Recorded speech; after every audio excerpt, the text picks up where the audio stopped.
to an all-new Lay It Omni. Allow me to lay it on you.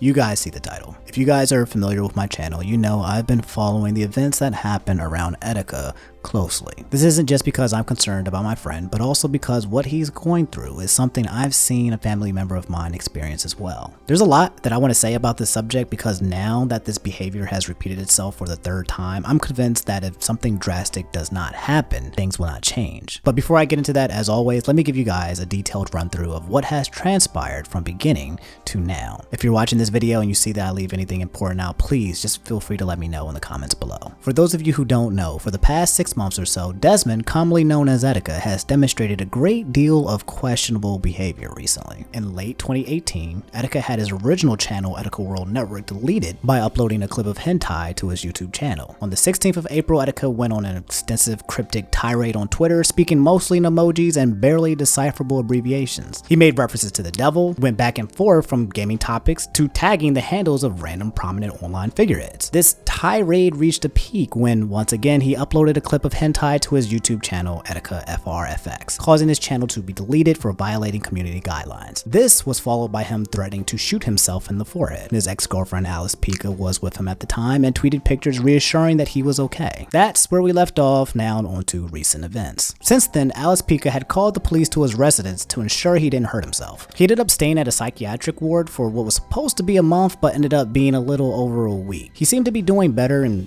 took to Twitter to apologize for his previous tweets saying, being born and raised on the dark side of the internet, I sometimes go too far in my attempts at edgy shock humor. I've apologized on similar instances in the past, I know, so just trust when I say I learned my lesson. Despite apologizing on both on stream and on Twitter, Etika began tweeting confusing and worrying things just 2 days later, such as I am God and provocative pictures of anime girls. They were mostly ominous and not as frightening as the previous suicidal tweet, but still was unsettling since he had just promised everyone that he would stop. He continued with the emoji motive peppered throughout his tweets for the next few days. Black hearts, brains, and blue butterflies while he praises Avengers Endgame Thanos. That night, Etika streams for the first time before his prior episode. He told his audience that the plan for the night was to basically watch the latest episode of Game of Thrones. However, he starts behaving passive-aggressively towards his fans in the chat who are questioning his mental health and commenting using clown emojis. If y'all gonna hate bomb me, make sure you do it the right way, nigga, like a t-shirt. He also had a number of technical difficulties and didn't seem to take the time to adjust his settings prior to the stream start like he normally would. The stream itself was also being shot at a strange centered angle with occasional zooms that only showed half of Etika's face. Upon getting the website for Game of Thrones prepared, he went to go get some food to eat on stream, but after coming back, he blasted Playboy Cardi music while dancing and scrolling through his social media, reading more criticisms. After seeing a tweet tagging Team YouTube asking them to monitor his stream and potentially send help, Etika completely removed himself from the camera and played his end card for the near entirety of the second half of the stream, only popping in with more strange angles and screen shares. The stream ended with him playing 2 Travis Scott music videos, then faking a copyright claim and shutting it down manually. Then came yesterday morning where he began his tirade of tweets once more. I can't get into everything he said, but to give an idea, he kicked everything off with I am the Antichrist, you all killed me before, but I'm back humans. This time I'll take you all home. He also mentioned valuing strength and not fearing death, as well as various references to Travis Scott's and Playboy Cardi's music. At some point in time in the spam, Etika began trending in the US, then worldwide. Eventually, Keemstar got involved and started talking about it as well, and apparently they began speaking in DMs. From that point forward, he started blocking piles of people close to him. This included Etika, his ex-girlfriend, Glitch X City, and most controversially, Sky Williams, who had been pouring his heart out to Etika, begging for an opportunity to help him in any way he could possibly. Etika dismissed this plea in a statement implying that feelings make those around him lesser and tagged Sky directly. At this point, friends and fans had largely given up on trying to convince him to step off the internet and get help. As if the situation couldn't be any more strained, Etika tweets a brief video clip of cops outside of his apartment. This is where things get kind of crazy.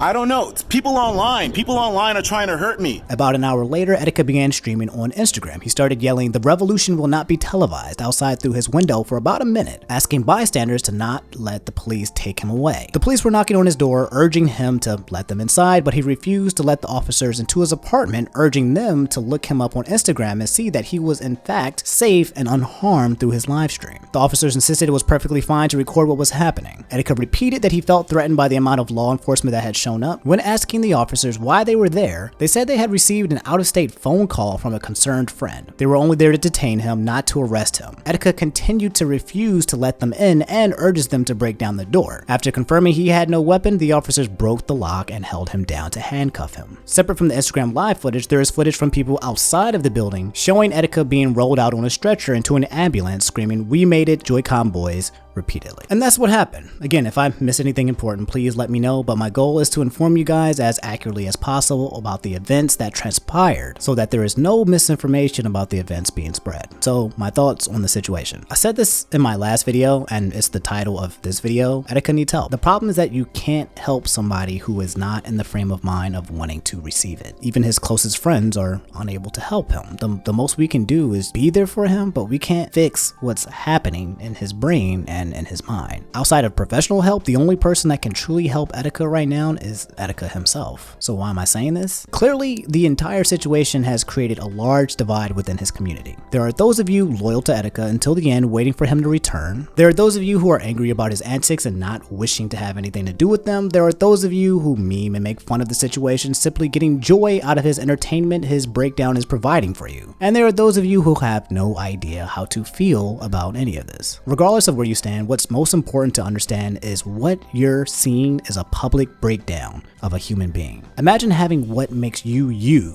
and the inside being torn apart, losing self, awareness, reality, and consciousness, okay? A lot of you have seen Etika as a clown before the breakdowns and after the breakdowns, but I don't think many of you realize yet that this series of events could have had a scenario where Etika was no longer here. And if that happened, I assure you the memes and the tweets and the remarks that some of you have made towards a man that is falling apart would eat at you because you fed into it. It's not a matter of trying to figure out if Etika is aware or if he's doing this for attention or on purpose. Ignore all of that bullshit for 1 second and realize that these kind of episodes could have a very different outcome. Thank goodness it hasn't. I pray that it won't, but there is a very dangerous fine line being walked here. In my opinion, Etika needs his social media removed from him. As of now, I feel that it's simply an outlet for him to kind of feed into his warped sense of reality and just strengthen the effects. Regardless of his state of mind, what he's doing is extremely irresponsible and dangerous. I imagine the live streaming of the cops was in some form of way to protect himself from bad things happening behind closed doors with the police, but I couldn't help but wonder if the worst would have happened and 20,000 live viewers from his audience watched that event take place. In my opinion, people need to stop wanting Etika to returning to streaming or making you guys laugh or making content that you guys enjoy. It's not that we or you or I don't want that. I definitely want Etika to come back to YouTube. He's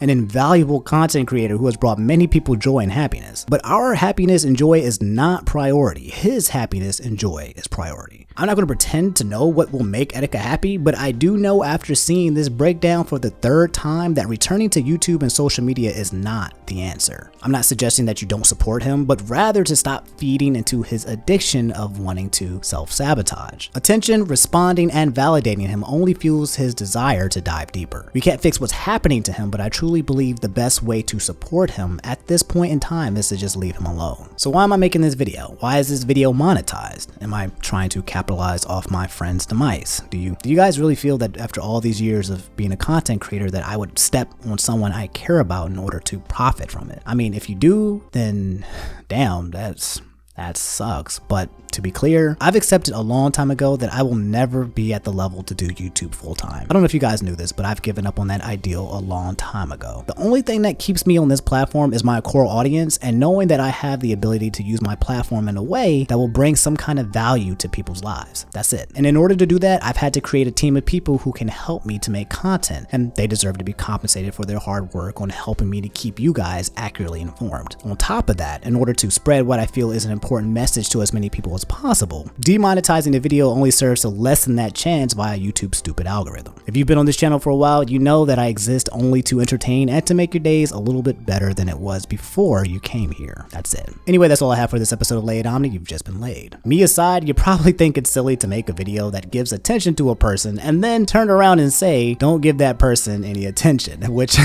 I agree with, okay? Yes, that is dumb as hell. But another goal of this video is to try to help some of you understand the situation for what it is in terms of its impact. And as I am currently recording this video and I am speaking, Apparently Etika has already been released from the psychiatric ward and is resuming what I think is his attempt to completely remove his persona from the internet. For what reasons, I can't say, but I can only say it just hurts to sit back and watch it happen. And I can't help him. He probably doesn't even want my help. The only thing I can do is talk to you guys and tell you how I feel and hope things don't go from terrible to worse. I love you guys, and when I say that, I mean that even though I don't know you personally, I wish you good health and peace of mind for as long as you can capture it. If you're not in the right state of mind, it's okay to get help. It's okay to get therapy and to talk to someone about it, because we can't always be at our best state mentally. That's just life. It doesn't make you weird or abnormal. Rather, I'd find it strange if you never felt like you were mentally breaking down at one point in your life. Life is kind of crazy, but my point is that we're all in this together,